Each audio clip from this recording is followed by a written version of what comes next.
Okay, so in this video, I'll be ranking all 5 bosses from Mario Party DS in terms of difficulty.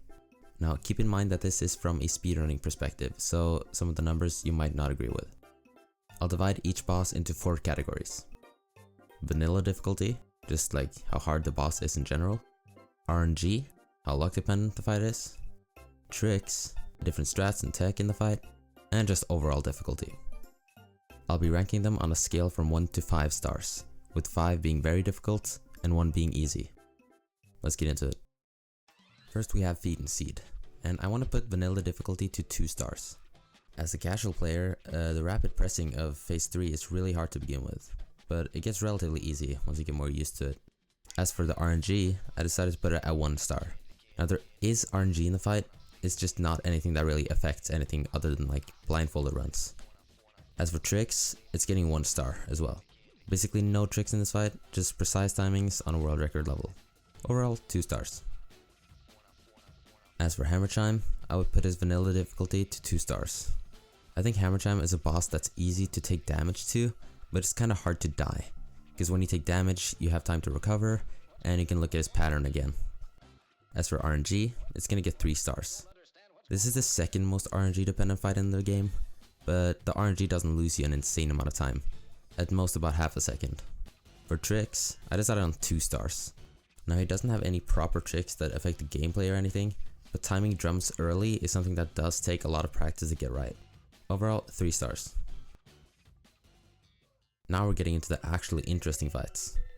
Now for Hexo, I wasn't quite sure what to put the vanilla difficulty to, but I eventually settled for 3 stars. His shockwave and bone throwing can really get in the way, and he can rack up damage pretty quickly. He also just walks really awkwardly, and he speeds up on phase 3. Not to mention the janky player movement in the Hexo fight. And to the surprise of absolutely nobody, RNG is getting 5 stars. The RNG in this fight is really bad, and your time could fluctuate between a 28-second time with mistakes and a 40-second time without mistakes. It's absurd. As for tricks, there aren't really any that are humanly viable, but I'm still giving him 2 stars, mostly because of the janky movement. Overall, 4 stars. Now Kamek is where the vanilla game really ramps up in difficulty, so I decided to give him 4 stars. Now if you speedrun this game, you could probably argue against that, but casual players have it a lot harder because of things like the green book walls, and the book smashing attack he has, and stuff like that. Those are some of his main attacks, but speedrunners just skip it because they go way too fast.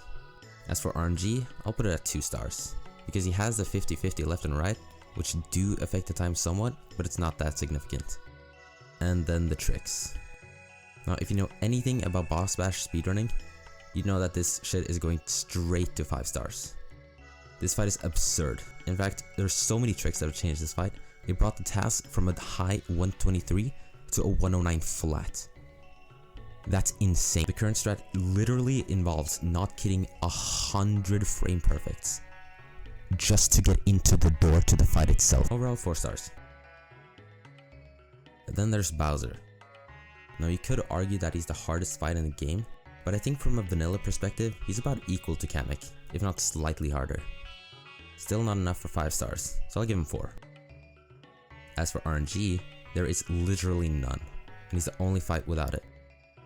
Not being good at this fight is literally just a skill issue. As for tricks, oh good lord. This fight has the single hardest trick in the entire game, Ground Pound Cycle. Now you normally don't even attempt Ground Pound Cycle on top level runs and world record runs, but it's still a trick in IL runs and is needed for a world record there.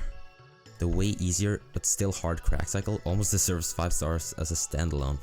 Not to mention second phase, Silver Cycle, Dash Pro Cycle, and other shit like that. Definitely 5 stars. Overall, 4 stars. Now as for the final ranking, I think the original order of the fights just work. Feed and Seed 5th, Hammer Chime 4th, Hexo 3rd, Book Bash 2nd, and Bowser's Block Party at 1st place.